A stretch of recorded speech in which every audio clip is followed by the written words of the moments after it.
Praise the lord. యేసుక్రీస్తు నామములో మీ అందరికీ శుభములు.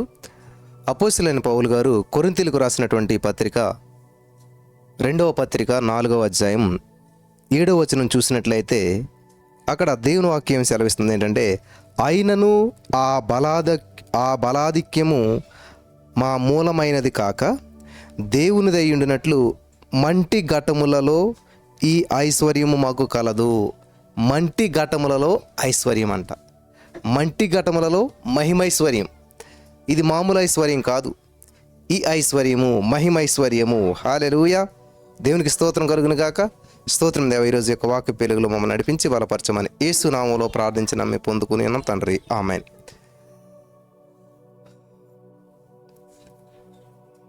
ప్రియులు గమనించాలి, అసలు దేవుని యొక్క కృపను మీరు ఎరుగుదురా అని చెప్పి నిన్న మనం చదువుకున్న వాక్యంలో, దేవుడు ధనవంతుడయ్యిండి కూడా దరిద్రుడి లోకానికి ఎందుకు వచ్చాడంటే, ఆయన దారిద్ర్యం వల్ల మనం ధనవంతులు కావాలని. అంటే పేదరికంలో మనం జీవించటం దేవుని చిత్తము కాదు. ప్రతిసారి, ప్రతిరోజు, ప్రతి క్షణము దేవుడు మనం ఆర్థికంగా అభివృద్ధి చెందాలి, ఉన్నతమైన స్థితిలో ఉండాలి, మంచి స్థితిలో ఉండాలి అనేటువంటిది దేవుని యొక్క ఉద్దేశం. దాని కొరకు దేవుడు ప్రణాళికలను సిద్ధం చేశాడు. దాన్ని స్వతంత్రించుకోవాలి, అనుభవించాలి. ఈ సత్యం తెలియకపోవటం వల్లనే మరి అసలు బైబిల్లో ఆర్థికపరమైన విషయాల గురించి ఏమన్నా విషయాలు దాచి దేవుడు రాయించి పెట్టాడా? ఈ యొక్క ఆర్థికపరమైన అభివృద్ధి చెందాలని దేవుని ఉద్దేశమైనప్పుడు బైబిల్ గ్రంథంలో ఎటువంటి మాటలను దేవుడు తెలియజేశాడు? ఎప్పుడు బైబిల్ అందులోకి చాలామంది కేవలం ఒక ఆధ్యాత్మికమైన విషయాల గురించే బైబిల్లో ఉంటాయి. ఎప్పుడు కూడా దేవుని రాజ్యాన్ని, నీతిని వెతుకుతూ ఆధ్యాత్మికమైన విషయాల్లోనే ముందుకు వెళ్ళాలి అని అనుకుంటుంటారు. ఎస్, కరెక్టే, అవి ఉన్నాయి. అంత మాత్రమే కాదు, కానీ ఆర్థిక అభివృద్ధి గురించి, సంపద గురించి, మరి డబ్బు నిర్వహణ గురించి కూడా చాలా స్పష్టమైనటువంటి మార్గదర్శకాలను బైబిల్ గ్రంథం మనకి తెలియజేస్తుంది. ఒక మార్గదర్శకత్వాన్ని చూపిస్తూ ఉంది. హల్లెలూయా. ప్రియులరా, బైబిల్ ప్రకారం ఆర్థిక అభివృద్ధి అనేటువంటిది కేవలం డబ్బు సంపాదించడం మాత్రమే కాదు. వింటున్నారా? ఆర్థిక అభివృద్ధి అనేసరికి వెంటనే డబ్బు మీదకి వెళ్ళిపోతుంది మైనస్. కేవలం డబ్బు సంపాదించడం మాత్రమే కాదు, కానీ అది కష్టపడేటువంటి తత్వం, అలాగే నమ్మకత్వం, దేవుని సూత్రాలు పాటించడం పైన మరి ఆధారపడి ఉంటుంది. ఆర్థికపరమైన విషయాల గురించి బైబిల్లో చాలా ప్రాముఖ్యమైన విషయాలు చాలా స్పష్టంగా పాత నిబంధనలు, కొత్త నిబంధనలు కూడా రాయబడి ఉన్నాయి. వాక్యాన్ని మనం పట్టుకోవాలి, వాక్యాన్ని ధ్యానించాలి, వాక్యాన్ని సరగా ముందుకు వెళ్ళిపోవాలి. ఈ లోకంలో నీకు ఏ సమస్య వచ్చినా కానీ ప్రతి సమస్యకు పరిష్కారం బైబిల్ గ్రంథంలో ఉన్నది. ప్రతి సమస్యకు సొల్యూషన్, తాళపు చెవి బైబిల్ గ్రంథంలో ఉంది. రాత్రికాల సమయంలో మనం ఒక కుటుంబం మన ఆర్థిక సమస్యలతో విచ్ఛిన్నమైపోయినప్పుడు, అప్పుల పాలైపోయినప్పుడు, అప్పుల వాళ్ళు వచ్చి తిప్పలు పెడుతున్నప్పుడు ఆ స్త్రీ ఏం చేస్తుందంటే, సేవకుని దగ్గరికి వెళ్తే, అమ్మ నా వల్ల నీకు ఏం దొరుకుతుంది, నా దగ్గర ఏమీ లేదని చెప్పి ఆ సేవకుడు ఏమన్నాడంటే, నీ దగ్గర ఏముంది తాళపు చెవి, నీ అప్పుల సమస్యకు పరిష్కారం నీ దగ్గరే ఉంది, నీ దగ్గర ఏముందో చెప్పు అంటున్నాడు ఆయన. నీ దగ్గర ఉన్న దాంతోటే నీ సమస్యను ఏసయ్య పరిష్కరించడానికి సిద్ధపడుతూ ఉన్నాడు. హల్లెలూయా. కాబట్టి నీ దగ్గర ఏముందని అడుగుతున్నాడు ఈరోజు ఏసయ్య. ఈ సత్యం మీరు గ్రహించాలి. నీ సమస్యకు సొల్యూషన్ ఎక్కడో లేదు, నీ ఇంట్లోనే ఉంది, నీ ఒంట్లోనే ఉంది, నీ నోట్లోనే ఉంది. అది నువ్వు గమనించిన రోజున అద్భుతమైన సత్యాన్ని తెలుసుకొని సత్యం మిమ్మల్ని స్వతంత్రంగా చేస్తుంది. ఈ రోజున ఈ యొక్క విషయాన్ని మీరు గమనించాలని ప్రభు పేరట నేను మనవి చేస్తూ ఉన్నాను. హల్లెలూయా. ప్రియులు, ఇక్కడ గమనించినట్లయితే మొట్టమొదటగా ఒక అద్భుతమైన వచనం మనం చూస్తూ ఉన్నాం. సామెతల గ్రంథం 10వ అధ్యాయం 4వ వచనంలో ఏమనుందంటే, సోమరిగా పనిచేసేటువంటి వాడు దరిద్రుడు అవుతాడంట, శ్రద్ధ గలవాడు ఐశ్వర్యవంతుడు. బద్ధకంగా పనిచేసేవాడు దరిద్రుడు అవుతాడు, శ్రద్ధగా పనిచేసేవాడు ఐశ్వర్యవంతుడు అవుతాడు. సింపుల్, రెండే. ఎందుకని దరిద్రం మనల్ని వెంటాడుతుంది అంటే, లేదు బ్రదర్ మేము చాలా కష్టపడతాం, లేచినప్పటి నుంచి పడుకునేంత వరకు కూడా ఎంతో కష్టపడతాం. కష్టం అంటే ఫిజికల్గానే చూస్తారు చాలామంది. కష్టపడతాం అంటే చాలా ఫిజికల్గానే చూస్తుంటుంటారు. కానీ ఇక్కడ దేవుని వాక్యం సెలవిస్తుంది ఏంటంటే, సోమరిగా పనిచేయటం, లేజీగా పనిచేయటం, స్లోగా పనిచేయటం ఇది దేవునికి ఇష్టమైనటువంటిది కాదు. కష్టపడి పనిచేయటం, శ్రద్ధగా ఉండటం, ఇవి చాలా అద్భుతమైన విషయాలు. బైబిల్ సోమరితనాన్ని ఇప్పుడు ఖండిస్తూ ఉన్నది. కష్టపడి ఎవరైతే పనిచేస్తారో కష్టపడి పనిచేసే వారిని బట్టి దేవుడు ఆనందిస్తాడంట, సంతోషిస్తాడంట. హల్లెలూయా, దేవునికి స్తోత్రం కలుగును గాక. కాబట్టి కష్టపడటం ద్వారానే ఆర్థిక అభివృద్ధి సాధ్యమని చెప్పి సామెతల గ్రంథం స్పష్టంగా తెలియజేస్తోంది. అయితే సామెతల 13:11లో అన్యాయంగా సంపాదించిన ధనం క్షీణించిపోతుందంట. కష్టము చేసి కూర్చుకుని వాడు తన ధనమును వృద్ధి చేసుకొనును. హల్లెలూయా. కష్టపడి చేసినటువంటి వారు ధనాన్ని వృద్ధి చేసుకుంటారంట, అభివృద్ధి చెందుతారంట, ఆశీర్వదించబడతారంట. బ్రదర్, మీరు చెప్పిందంతా మరి మేము చేసాం, మేము చాలా కష్టపడ్డాం, 100% పని చేయవలసి ఉండగా 200% మేము పనిచేసాం, చాలా కష్టపడ్డాం, ఆహర్నిశలు. ఎస్, గమనించాలి. దేవుని యొక్క వాక్యాన్ని మనం పక్కన పెట్టి మనం ఎంత కష్టపడ్డా ఖచ్చితంగా దైవికమైన ఆశీర్వాదాన్ని పొందుకోలేం.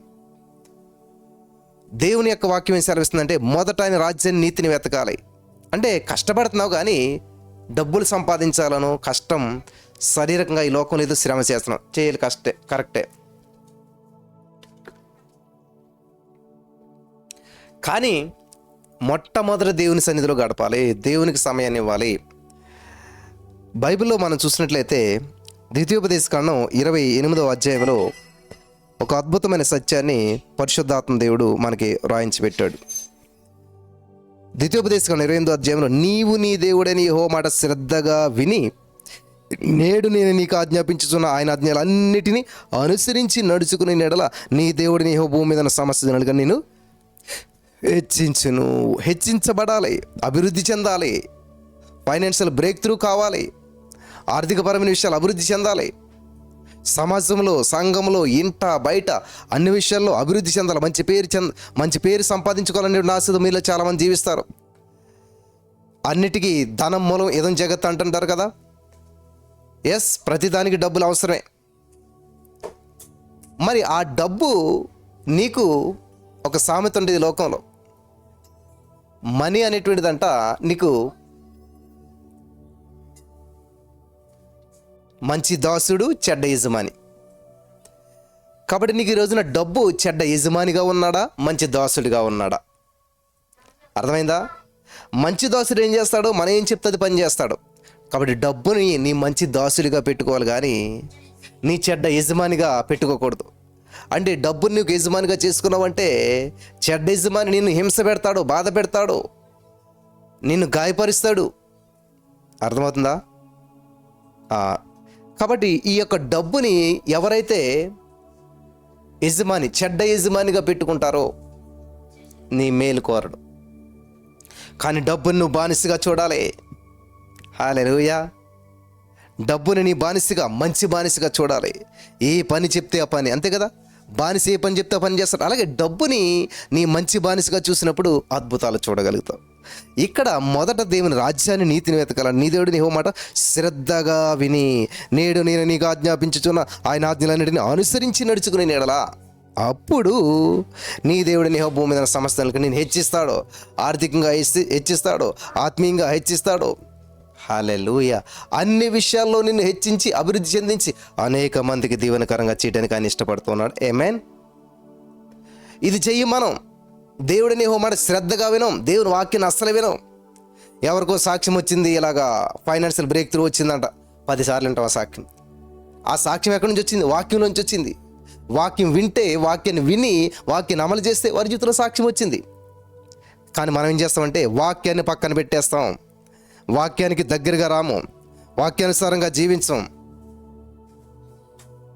వాక్యాన్ని చదవం, వాక్యాన్ని వినం, వాక్యాన్ని గ్రహించం, వాక్యాన్ని మన జీవితంలో అమలు చేయము. మరి ఎలాగ అభివృద్ధి చెందుతాం? దాన్నే బద్ధకం అంటారు అన్నమాట. ఎందుకని దాన్నే సోమరితనం అంటారు. వాక్యం వినటానికి ఇష్టపడరు, సోమరితనం. దేవుని సందులో కూర్చోటానికి ఇష్టపడరు. ఆల్ నైట్ ప్రేయర్ అంటే 2-3 గంటలకే నిద్ర ఆవలింతలు వచ్చేస్తాయి. సోమరితనం. బద్ధకంగా పనిచేవాడు దరిద్రులతో ఉన్నాడు. కాబట్టి దేవుని పని శ్రద్ధగా చేయాలి. దేవుని స్తుతించడంలో శ్రద్ధ ఉండాలి, దేవుని మహింపరచడంలో శ్రద్ధ ఉండాలి, దేవుని కనపరచడంలో శ్రద్ధ ఉండాలి. ఈ విషయాల్లో మనం అశ్రద్ధగా చేస్తూ మన అభివృద్ధి చెందాలంటే ఎలాగా? గమనించాలి. యెహోవా నీ కాపరి అయినప్పుడు ఆయన నడిపించినట్లు నడుస్తున్నట్లయితే ఆశీర్వాదాలు నీ వెంట పడతాయి, కృపాక్షేమాలు నీ వెంట పడతాయి. In the name of Jesus. ఈ యొక్క రహస్యం తెలియక చాలామంది డబ్బు వెంట వీళ్ళ పడతా ఉంటుంటారు. అప్పు ఎక్కడ దొరుకుతుందా, నాకు ఎవరు సహాయం చేస్తారా, కాబట్టి అది దూరం వెళ్ళిపోతుంటుంది అనమాట. నువ్వు వెళ్ళి కొలిది ఎండమావుల్లాగా దగ్గరికి వెళ్ళేసరికి కనిపించకుండా పోతుంటాయి. ఈరోజు ఇదే జరుగుతుంది నా ప్రియమైనటువంటి సహోదరి స్నేహితులారా. మరి ఏం చేయాలి అని ఆలోచన చేసినట్లయితే ఈరోజు సత్యాన్ని దేవుడు తెలియజేస్తున్నాడు. మొదట దేవుని సన్నిధిలో యేసయ్యని కాపరిగా పెట్టుకో. ఆయన ఎలా నడిపిస్తారా నడు, ఆటోమేటిక్గా నీ వెంట పడతాయి అద్భుతాలు, నీ వెంట పడతాయి ఆశీర్వాదాలు. హల్లెలూయా. నువ్వు వెతుక్కోవాల్సిన అవసరం లేదు, నువ్వు ఆలోచించవలసిన అవసరం లేదు. మరి ఇప్పుడే కదా బ్రదర్ కష్టపడి చెప్పమన్నా, కష్టపడమన్నావు ఎక్కడా? దేవుని సందులో కష్టపడు, దేవుని దగ్గరుంటా కష్టపడు, ఇష్టపడు, దేవునితో సమయం గడపటానికి ఇష్టపడు. Hallelujah. In the name of Jesus. Hallelujah. కాబట్టి ఈరోజున ఈ మాటలు వింటున్న ప్రియమైనటువంటి సహోదరి స్నేహితులరా, చాలా జాగ్రత్తగా మీరు గమనించాలి. బద్ధకంగా పనిచేవాడు దరిద్రుడు అవుతాడంట. జాగ్రత్త. ఎర్లీ మార్నింగ్ లేవటంలో బద్ధకం అనిపిస్తుందా? బద్ధకాన్ని జయించాలి, మొత్తుని జయించాలి, మంచాన్ని జయించాలి. అక్కడే తెలిసిపోతుంది మనం ఫైనాన్షియల్ బ్రేక్ త్రూ మీద ఎంత ఆశ కలిగి ఉన్నామో. ఫైనాన్షియల్గా మనం ఆ యొక్క అప్పుల్ని ఎలా బ్రేక్ చేయాలి మనం. హల్లెలూయా. అప్పు సమస్యతోటే వెళ్తున్నాం, బ్రేక్ చేయదాన్ని, అక్కడితో బ్రేక్ అయిపోవాలి. బ్రేక్ అవ్వట్లేదు, కంటిన్యూ అవుతూ ఉంది. కారణం ఏంటంటే నీవు మంచాన్ని మొత్తుని జయించి బ్రేక్ చేయాలి. అక్కడ నిద్రను బ్రేక్ చేయి, బద్ధకాన్ని బ్రేక్ చేయి. హల్లెలూయా. ఇక్కడ మనం చూసినట్లయితే ప్రియులరా, నమ్మకత్వం ఉండాలి. రెండవదిగా సరైన ప్రణాళిక ఉండాలంట. నమ్మకత్వం లేదు, సరైన ప్రణాళిక లేదు. దేవుడు నీకు ఇచ్చిన దాంట్లో నమ్మకత్వం లేదు. చిన్న ఉద్యోగం ఇస్తే దాంట్లో నమ్మకత్వం లేదు. ఆ ఉద్యోగం ఇచ్చాక దేవునికి దూరం అయిపోతారు. చాలామంది నాకు ఫోన్ చేస్తారు చాలా సంవత్సరాల తర్వాత, బ్రదర్ మీరప్పుడు ఫోన్ చేస్తే ఉద్యోగం వస్తుంది, మీరప్పుడు ఫోన్ చేస్తే ఇలా ఈ కార్యం జరిగింది, మళ్ళీ ఇప్పుడు ఏంటంట మళ్ళీ ఏదో సమస్య వచ్చింది అంటే మధ్యలో ఏమైపోయారు? కృతజ్ఞత లేదు, దేవునికి దగ్గరగా ఉండాలని లేదు. అప్పుడు ఆ సమస్య వచ్చింది, ఇలా ప్రార్థన చేస్తే 3:30 లైవ్ నుండి సాల్వ్ అయిపోయింది. మళ్ళీ సమస్య లేదు, బాగానే వెళ్తుంది అనుకున్న జీవితంలో మళ్ళీ సమస్య వచ్చింది అంటే ఏంటి? ఇప్పుడు మళ్ళీ 3:30 ప్రేయర్లో జాయిన్ అవుతున్నాం, మళ్ళీ మా కోసం ప్రార్థన చేయండి, మళ్ళీ విడుదల పొందితే మళ్ళీ వెళ్ళిపోతారు. చూసారా? అంటే ఏదో ఒక దేవుడిని ఎలాగా సమస్యలు పరిష్కరించేవాడుగా మాత్రమే చూస్తున్నారు, కానీ దేవుడిని తండ్రిగా, దేవుడిని యొక్క విమోచకుడిగా, దేవుడు నిత్యము నీతో ఉండేటువంటి వాడుగా, నీలో ఉండేటువంటి వాడిగా నువ్వు చూసుకోవట్లేదు. హల్లెలూయా. యేసయ్య నువ్వు కాపరిగా పెట్టుకోవట్లేదు. యేసయ్య నువ్వు కాపరిగా పెట్టుకున్నట్లయితే ఆయన నడిపించే మార్గంలో నువ్వు నడుస్తావు. శాంతికరముల జలముల యొద్దకు నడిపిస్తాడండి ఆయన. పచ్చిక బయలు యొద్ద పరుండ చేస్తాడంట. ఏది శాంతి ఎక్కడుంది నీకు? సమాధానం ఎక్కడుంది? అంటే దేవుడు నడిపించినట్టు నడుస్తలేదు. నువ్వు నీ ఇష్టానుసారంగా నువ్వు నడుస్తావు. నీకు నచ్చింది నువ్వు కొంటావు, నీకు నచ్చింది నువ్వు చేస్తావు, అప్పుల్లో ఇరుక్కుంటావు. నీకు నచ్చిన వారితో వివాహం చేసుకుంటావు, సమస్యలు ఇరుక్కుంటావు. నీకు నచ్చిన వ్యాపారం నువ్వు చేస్తావు, లాసిపోతుంటావు. ఇవన్నీ నీకు నచ్చినాయే. దేవుడు నువ్వు కాపరిగా పెట్టుకుని, దేవా ఇదిగో నువ్వు నా కాపరిగా ఉన్నావు, నేను నమ్ముచున్నాను, నేను ఈ ప్రయాణంలో వెళ్తున్నాను, మరి ఇది వెళ్ళనా వద్దా అంటే దేవుడు ఖచ్చితంగా నీకు సూచనలు ఇస్తాడు. ఆయన నడిపించినట్టు నువ్వు నడిస్తే నువ్వు శాంతికరముల జలం యొద్దకు నడిపించబడతావు. పచ్చిక బయళ్ళ దగ్గర పరుంటావు, రెస్ట్ తీసుకుంటావు, హ్యాపీగా ఉంటావు. ఇది లేదు, నువ్వు గందరగోళంలో ఉన్నావు అని అంటే దేవునికి నువ్వు సమయం ఇవ్వలేదు, దేవుని దగ్గర ఎంక్వైరీ చేయలేదు. దావీదు గారు 66 యుద్ధాలు చేశాడంట.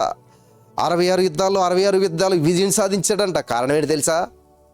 ఎంక్వైరీ అంటే విచారణ చేసేవాడు అంటే దేవుడి దగ్గర విచారణ చేసి, ప్రభా వెళ్ళనా వద్దా, ఏంటి మరి ఈ యుద్ధంలో నువ్వు విజయం ఇస్తావా, దొరుకుతారా, వాళ్ళు జయిస్తారా అని చెప్పి సమాధానం వచ్చేంత వరకు వెయిట్ చేసి అప్పుడు యుద్ధానికి వెళ్ళేవాడంట. ప్రతి యుద్ధము జయించే వచ్చాడు, అపజయం ఎరగలేదు 66 యుద్ధాల్లోనూ దావీదు గారు. ఈరోజు మనం చేసే ప్రతిదీ అపజయమే తప్ప విజయం లేదు. ఎందుకంటే ఎంక్వైరీ లేదు దేవుని దగ్గర కన్సల్టేషన్ లేదు మన దగ్గర. దేవునితో సమయం గడపం. అవసరమైతే ఆదివారం కూడా దేవుని సన్నిధికి రాము. ఎందుకంటే మనకు వచ్చిన బిజినెస్ అలాంటిది, వ్యాపారం అలాంటిది, పని అలాంటిది, పరిస్థితి అలాంటిది. కాబట్టి దేవుణ్ణి పక్కన పెట్టి వ్యాపారంలో ముందుకెళ్తా. అప్పుడు బాగానే ఉన్నట్టుంటుంది. నేను ఎంత ముందుకు తీసుకెళ్తుందంటే ఈ వ్యాపారం కానీ, ఈ యొక్క సమస్య కానీ, ఇక అదే ఏదైతే నువ్వు నీ హెచ్చింపు అనుకుని నువ్వు ముందుకెళ్ళిపోతున్నావో, దేవునితో సంబంధం లేనంతగా నేను తీసుకెళ్ళి దిక్కులేని ప్లేసులో నిధులేస్తుంది, దిక్కుతోచిన పరిస్థితుల్లో నిధులేస్తుంది. నీ వ్యాపారం అవ్వచ్చు, నీ పరిస్థితి అవ్వచ్చు, ఏదైనా సరే, నువ్వు నమ్ముకున్న వ్యక్తి అవ్వచ్చు. నాకు చాలామంది ఏమన్నా అసలు ఫోన్ చేస్తుంటారు, అన్నా ఇలా మోసపోయామన్నా, దిక్కుతోచిన పరిస్థితిలో ఉన్నావు. ఎస్, ఇదే. నువ్వు నిజంగా దేవుని నమ్మినట్లయితే, నిజంగా దేవుని వాక్యం నువ్వు కట్టుబడినట్లయితే ఏం చేస్తా తెలుసా? నో, నా యేసయ్యకి ఇది వ్యతిరేకం, నా యేసయ్యకి ఇది నచ్చదు, నా యేసయ్య దీన్ని సహించడు అని చెప్పి ఏం చేస్తావు? దేవునికి భయపడి దేవునికి దగ్గరగా ఉంటావు. కాబట్టి ఏం చేస్తాడు యేసయ్య తెలుసా? నిన్ను హెచ్చిస్తాడు, నిన్ను గొప్ప చేస్తాడు. నీ జీవితంలో జరిగే అన్యాయాన్ని ఆయన అరికడతాడు. అంతేగాని దేవుని పక్కన పెట్టి నువ్వు ముందుకు వెళ్ళిపోయినప్పుడు దేవుడు ఏం చేయడు? నీ యొక్క స్వేచ్ఛను ఆయన హరించివేయడు, నీకున్న స్వేచ్ఛను ఆయన అడ్డుకోడు. నీకు తెలియని వ్యాపారం నువ్వు ముందుకు వెళ్ళిపోతుంటే దేవుడిని కన్సల్ట్ చేయకుండాను, దేవుడి చిత్తం తెలుసుకోకుండాను, దేవుడితో చెప్పకుండాను ఆయన ఏమీ అడ్డు పెట్టడు. తప్పిపోయిన కుమారుడు వెళ్ళిపోతుంటే తండ్రి ఏమో అడ్డు పెట్టలేదు, కావాల్సిన ఆస్తి కావాలంటే ఇచ్చేశాడు. ఏం చేస్తాడు అనుకున్నట్టు చేయడానికి అవకాశం ఇచ్చేశాడు. తండ్రి కుమారుడి స్వేచ్ఛను అడ్డగించలేదు. అలాగే ఈరోజు నువ్వు కూడా చాలా నిర్ణయాలు తీసుకున్నావు, చాలా వ్యాపారాలు, వివాహము, లేకపోతే ఏదేదేదేదేదో నువ్వు వెళ్ళిపోయి నష్టపోయి అంతా జరిగిపోయి, అయ్యో ఎందుకు ఇలా జరిగింది నా జీవితంలో అని చెప్పి నువ్వు చాలామంది బాధపడుతూ ఉన్నారు. హల్లెలూయా. ఈరోజు చాలామంది బాధపడుతుంది, అయ్యో అనవసరంగా చేసుకున్న నీ వివాహం, అయ్యో అనవసరంగా చేసిన నీ వ్యాపారం, అనవసరంగా వెళ్ళి నీ దారిలో ముందుకి.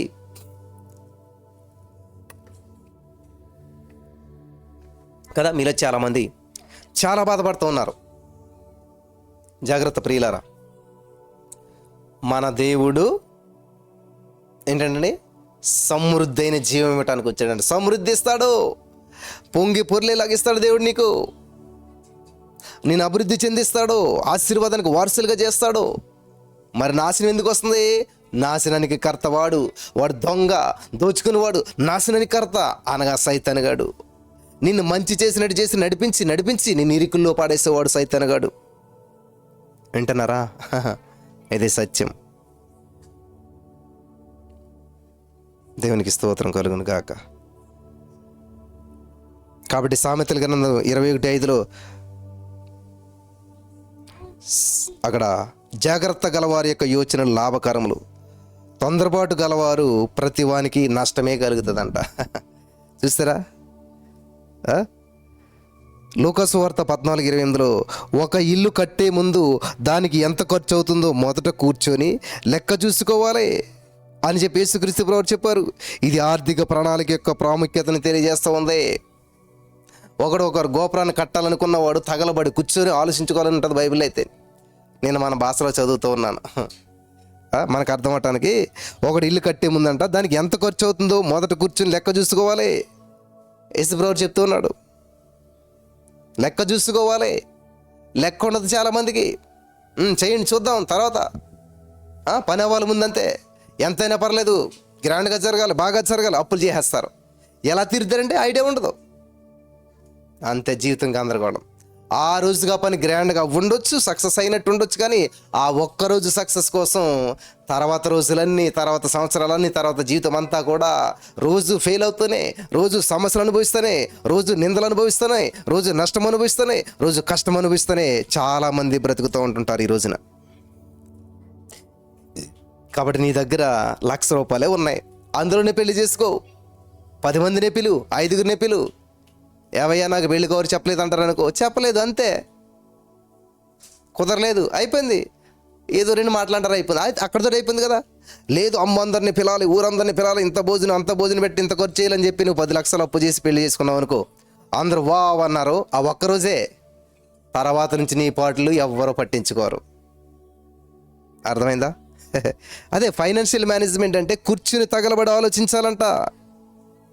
వింటున్నారా ప్రియులరా? కూర్చుని తగలబడి ఆలోచించుకోమంటున్నాడు.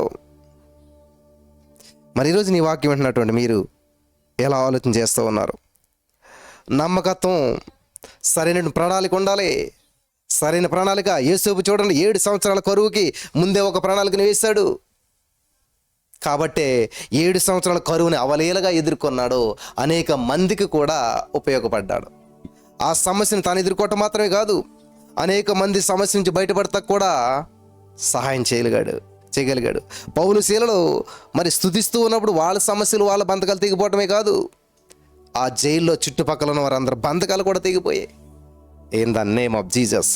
ఆర్థికపరమైన విషయాలు నువ్వు మాత్రం అభివృద్ధి చెందటం కాదు, నీ చుట్టూ ఉన్న వాళ్ళు కూడా అభివృద్ధి చెందే విధంగా నువ్వు ఉండాలి. నీ చుట్టూ ఉన్నవారి జీవితాలు బాగుపడే విధంగా నువ్వు ఉండాలి. హల్లెలూయా. ఎలాగ దేవుని కనెక్ట్ అయితే దేవుని సన్నిధి ద్వారా మనం ఎలాగ అభివృద్ధి చెందుతామో, ఆర్థికపరమైన విషయాలు ఎలాగ అభివృద్ధి చెందుతామో, ఫైనాన్షియల్ విషయాల్లో మనం ఎలా బ్రేక్ త్రూ చూడగలుగుతామో,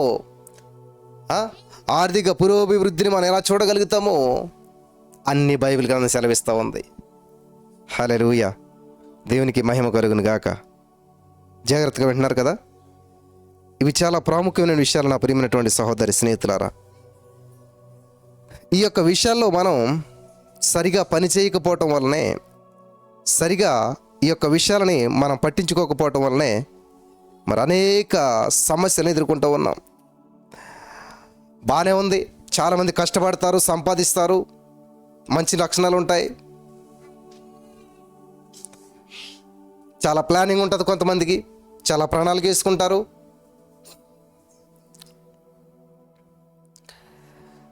చాలామంది ఏమనుకుంటారంటే ఇచ్చి నష్టపోతాం అనుకుంటారు. నో, ఇదే చాలా అద్భుతమైన సత్యం. ఇక్కడ చాలా అద్భుతమైన ప్రణాళిక ఉంది.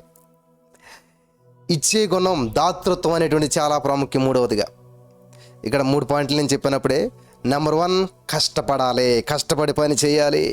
శ్రద్ధ గలవాడు ఏలుబడి చేస్తాడంట, శ్రద్ధ గలవాడు ఐశ్వర్యవంతుడు అవుతాడంట. హల్లెలూయా. శ్రద్ధ గలవాడు ఐశ్వర్యవంతుడు అవుతాడంట. కాబట్టి నెంబర్ 1 కష్టపడాలి, శ్రద్ధగా ఉండాలి, శ్రద్ధ కలిగి పనిచేయాలి. నెంబర్ 2 నమ్మకంగా ఉండాలి, ఒక సరైన ప్రణాళిక ఉండాలి, అందులో నమ్మకంగా ఉండాలి. మూడవదిగా మనం చూసినట్లయితే ప్రియులరా, దాతృత్వం. In the name of Jesus. దరిద్రంలో నుంచి నువ్వు దాతృత్వంలోకి వెళ్ళాలి. నువ్వు దారిద్ర్యం నుంచి బయటపడాలంటే దాతృత్వం కలిగి ఉండాలి, ఇచ్చే గుణం కలిగి ఉండాలి. Generosity and giving. ఇచ్చే గుణం, దాతృత్వం కలిగి ఉండాలి. In the name of Jesus. బైబిల్లో ఒక మాట తెలుసా? వెదజల్లి అభివృద్ధి పొందువారు కలరు, తగిన దానికంటే తక్కువ ఇచ్చి లేముకెళ్ళిన వారు కలరంట. ఏ లిస్టులో నువ్వు ఉన్నావు? వెదజల్లి అభివృద్ధి పొందాలి. నా ప్రియమైనటువంటి సహోదరి స్నేహితులారా, మీరు ఏమైనా అనుకోండి, నేను ఒక మాట చెప్పాలని ఆశపడుతున్నాను. నేను ప్రతి నెలలో నేను సేవకులకి ఇచ్చే కానుక, నాకు అంత కానుక ఎవరు ఇచ్చిండ్రు ఆ నెలలో? ఎవరన్నా అంత కానుక ఇచ్చిన వాళ్ళు ఎవరు లేరు. నాకు ఎవరన్నా ఇచ్చిన పెద్ద కానుక ఏదైతే ఉందో అది దానికంటే కొన్ని రెట్లు నేను ఖచ్చితంగా ప్రతి నెల సేవకులకి ఇస్తూ ఉంటుంటాను. హల్లెలూయా. నేను ఈ విషయం ఎందుకు చెప్తున్నానంటే, చాలామంది ఏంటి బ్రదర్ మీకు ఏం సమస్యలు రావా, ఇన్ని రెంట్లు ఎలా కడుతున్నారు, ఇది ఎలా జరుగుతుంది, అది ఎలా జరుగుతుంది, ఎలా ప్రార్థన చేస్తారు మీ ఫైనాన్షియల్ అవసరతల గురించి అంటే, నేను అసలు ప్రార్థనే చేయను. ప్రభా చర్చి రెంట్ కట్టాలి ప్రభా, మరి నాకు డబ్బులు పంపించుదావా, ఎక్కడి నుంచి పంపిస్తావో అని నేను అడగను. ప్రభా ఇంటి రెంట్ కట్టాలి, ఇంత దగ్గర 27,000 మేము కట్టాలి ఇంటి రెంట్, హౌస్ అదే, మరి చర్చి రెంట్ 50,000, ఇంక ఇవన్నీ చెప్తే చాలా రేట్లు అవుతుంటాయి. మరి ఇన్ని రెంట్లు ఉంటాయి. నేను ఎప్పుడు కూడా ఈ రెంట్ ఎంత, ఆ రెంట్ ఎంత, ప్రభువా ఈ రెంట్ నాకు రావాలి అని అసలు అడిగిందే లేదు నేను ఈ రోజు వరకు. నేను చెప్తున్నాను, చాలామంది అడుగుతున్నారు ఎలా ప్రార్థన చేస్తారు మీరు, ఫైనాన్షియల్ విషయాలు మీరు ఎలా ప్రార్థన చేస్తారు, ఫైనాన్షియల్ కోసం మీరు ఎలా పోరాడతారు దేవుడి దగ్గర. నేను అస్సలు ఆలోచించను. ఎవని మనసు నా మీద అనుకుంటే వాడు పూర్ణ శాంతి గలవానుగా ఉంటాడు. గమనించాలి, ఇచ్చే గుణం ఉన్నవారు, దాతృత్వం కలిగినటువంటి వారు. బైబిల్ ప్రకారం మనం ఇతరులకు సహాయం చేసినప్పుడు దేవునికి ఇవ్వాల్సినటువంటి దశమ భాగాలు, కానుకలు ఏవైతే ఉన్నాయో మరి ఇచ్చినప్పుడు మన ఆర్థిక జీవితం దీవించబడుతుంది. పిసినారితనం దరిద్రానికి దారితీస్తుంది అనమాట. పిసినారితనం దారిద్ర్యానికి దారితీస్తుంది. లోభత్వం. గమనించాలి, దశమ భాగం దేవునికి ఇస్తున్నాం కదా బ్రదర్ చాలు అనుకుంటారు చాలామంది, లేకపోతే ఆదివారం కానుక ఇస్తున్నాం కదా చాలు అనుకుంటారు చాలామంది. మీకు కొంతమందికి అర్థం అవటానికి ఈ విషయం చెప్పాలని నేను చెప్తున్నాను. ఖచ్చితంగాను మనకు వచ్చినటువంటి జీతంలో, సంపాదనలో, రాబడంతట్లో దేవుని మందిరంలో ఆహారం ఉన్నట్లు మనకి 3:10 ప్రకారం కొత్త నిబంధనలో యేసుప్రభువే చెప్తాడు. మత్తయి సువార్త 23:23లో పుదీనా సోంపులో దశమ భాగం ఇస్తారు మీరు అని చెప్పి నీతి న్యాయాన్ని పక్కన పెట్టారని చెప్తే ఏమంటాడంటే, వాటిని మానక వీటిని చేయండి. ఏటిని మానక? దశమ భాగాలు ఇచ్చేయటం మానేయకండి, అలాగే నీతి న్యాయాన్ని అనుసరించడం కూడా చేయండి. ఇంక్లూడ్ చేశాడు దేవుడు, యాడ్ చేశాడు, మైనస్ చేయలేదు. కొత్త నిబంధనలో దశమ భాగం మంది ఎక్కడుందని చెప్పి చాలామంది అడుగుతారు చాలామంది. కాబట్టి జనరాసిటీ ఇవ్వటం, ఇయ్యుడి మీకు ఇయ్యబడును.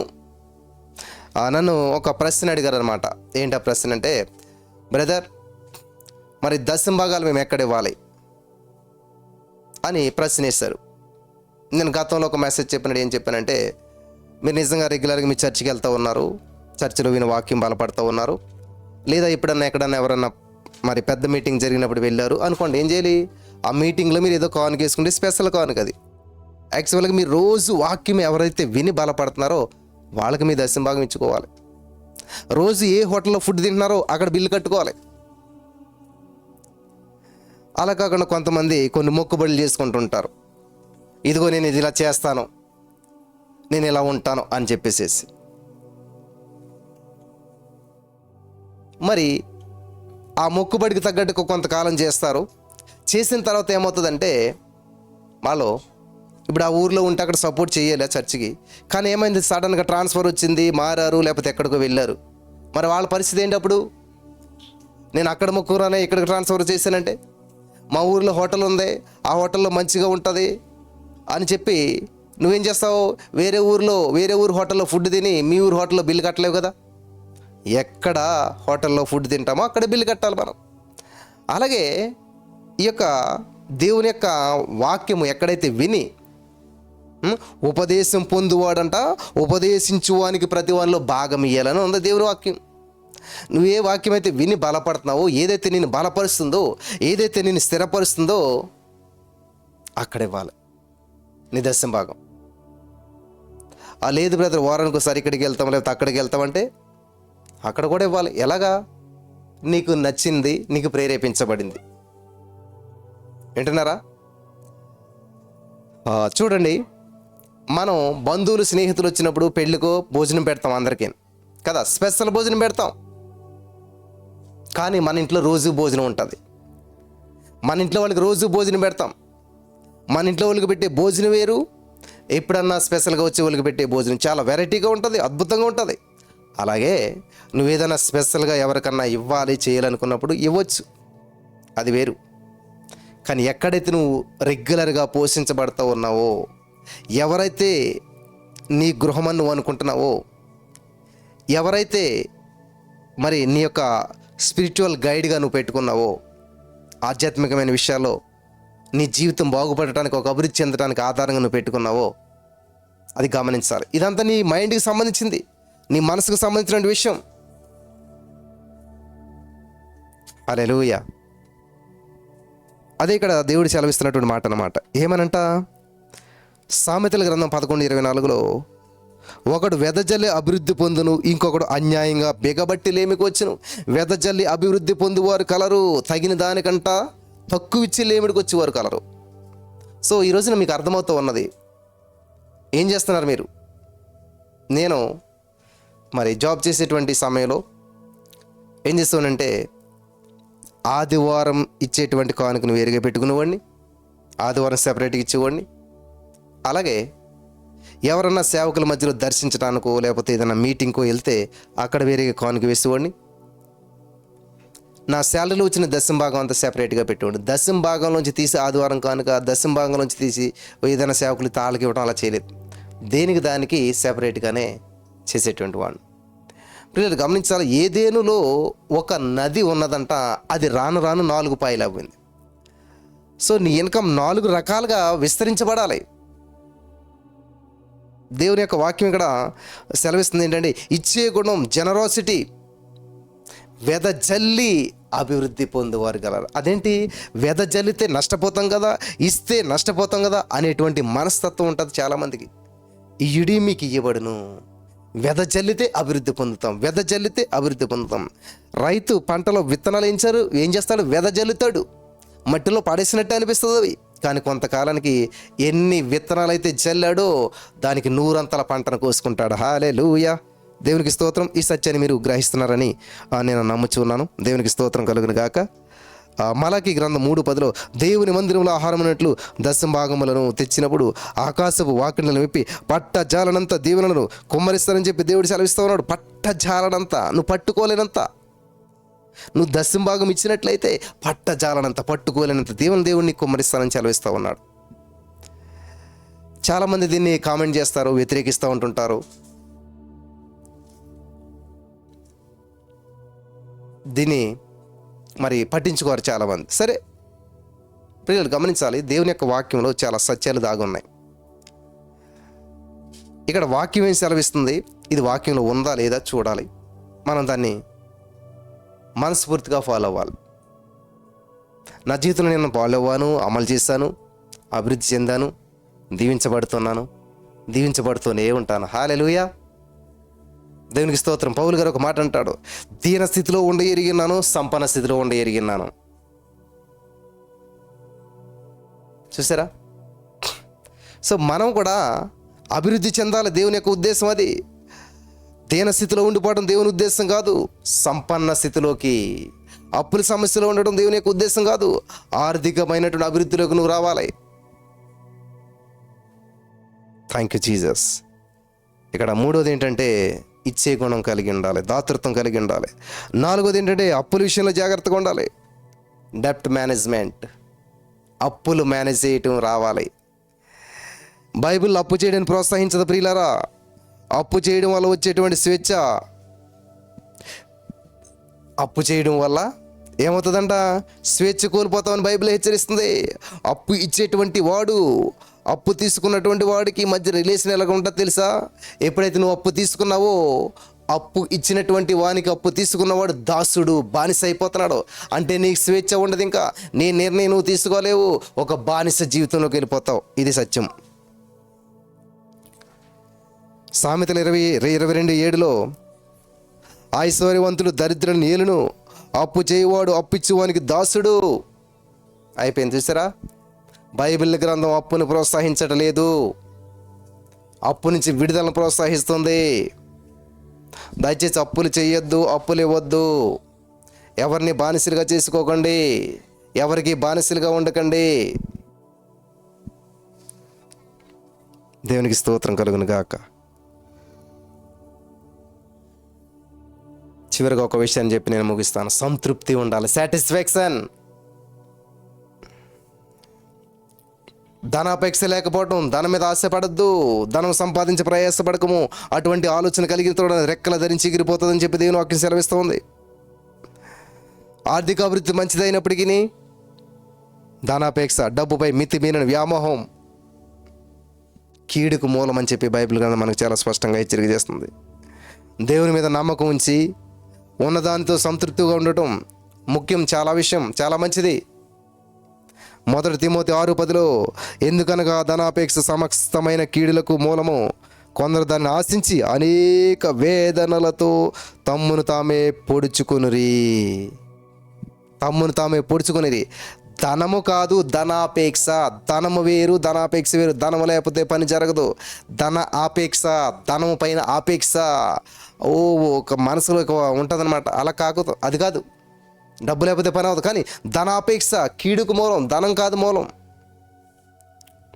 ధనమే కీడుకు మూలం అనుకుని చెప్పి డబ్బును అసలు పట్టించుకోరు చాలా మంది. డబ్బును అసలు దగ్గర రాను. నో, ధనాపేక్ష వేరు. ఎంత సంపాదించి ఇంకా సంపాదించాలి, సాటిస్ఫాక్షన్ ఉండదు. మత్తయి 6:33 కాబట్టి మీరు ఆయన రాజ్యం నీతిని మొదలు వెతకడి, అప్పుడు అవన్నీ అంటే ఆహారం, వస్త్రాలు, అవసరతలు అన్నీ మీకు అనుగ్రహించబడతాయి. దేవునికి స్తోత్రం కలుగును గాక. హల్లెలూయా. బైబిల్ గ్రంథం ప్రకారం మరి నిజమైన ఆర్థికపరమైనటువంటి అభివృద్ధి అంటే ఏంటంటే న్యాయపరమైన మార్గంలో కష్టపడి సంపాదించడం, అప్పులు లేకుండా జీవించడం. హల్లెలూయా. సంపాదనలో కొంత భాగాన్ని పేదలకి, దేవుని పరిచర్యకి ఇవ్వడం. అన్నిటికంటే ముఖ్యంగా దేవునిపై ఆధారపడి జీవించడమే అసలైన ఆర్థికపరమైన అభివృద్ధి అన్నమాట. In the name of Jesus. Hallelujah. కాబట్టి ఈరోజు చాలా ప్రాముఖ్యమైన విషయాలు దేవుడు మనకు తెలియజేశాడు. ఎన్నో డౌట్స్ తోటి మీరు ఏం చదువుతున్న పరిస్థితులు మీరు ఉన్నట్లయితే ఈరోజు పరిశుద్ధాత్మ దేవుడు మీతో మాట్లాడుతున్నాడు. మీ సమయాన్ని సద్వినియోగం చేసుకోండి. దినములు చెడ్డవి కనుక సమయాన్ని పోనీయొద్దు. శ్రద్ధ గలవారు ఐశ్వర్యవంతులు అవుతారు, బద్ధకంగా పనిచేయవాడు దరిద్రుడు అవుతాడు. కాబట్టి దేవుడు మనకిచ్చినటువంటి సమయాన్ని, దేవుడు మనకిచ్చిన అవకాశాన్ని శ్రద్ధగా వినియోగించుకుందాం, శ్రద్ధగా పనిచేద్దాం, శ్రద్ధగా జీవిందాం. Holy spirit of God, thank you Jesus. శ్రద్ధగా, బద్ధకంగా పనిచేయద్దు, బద్ధకంగా ఉండొద్దు. మరి ఈరోజు నీ యొక్క అమూల్యమైన సత్యాన్ని పరిశుద్ధాత్మ దేవుడు తెలియజేశాడు. మంటి ఘటములలో మహిమైశ్వర్యము. అలా అవ్వటానికి కారణం ఏంటంటే దేవుని కృప. ఈ మట్టి కుండలో, ఈ మంటి ఘటములో, పనికిరాని ఘటములో మహిమైశ్వర్యం అనగా ఆయనే వచ్చి నివాసం చేస్తున్నాడు, ఆయనే ఉంటూ ఉన్నాడు. కాబట్టి క్రైస్తవుడు అంటే అర్థం ఏంటంటే క్రీస్తు ప్లస్ అతడు క్రైస్తవుడు. ఆమేన్. క్రీస్తు లేనప్పుడు అతడే ఖాళీ వ్యక్తే, ఒట్టి కొండే, మట్టి కొండే. కానీ ఎప్పుడైతే క్రీస్తు వచ్చాడో, క్రీస్తుని స్వీకరించావో, నువ్వు క్రైస్తవుడు అయ్యావో. క్రీస్తు ప్లస్ అతడు క్రైస్తవుడు అంటే మట్టి ఘటము ప్లస్ మహిమైశ్వర్యము. మట్టి ఘటములో మహిమైశ్వర్యము. ఆమేన్. Thank you Jesus. ఈ సత్యం తెలుసుకున్నటువంటి ప్రతి వారి జీవితంలో అద్భుతమైన ఆశ్చర్యమైన కార్యాలు చూడటానికి పరిశుద్ధాత్మ దేవుడు మీకు సహాయం చేసి నడిపించి బలపరచునుగాక. ఆమేన్.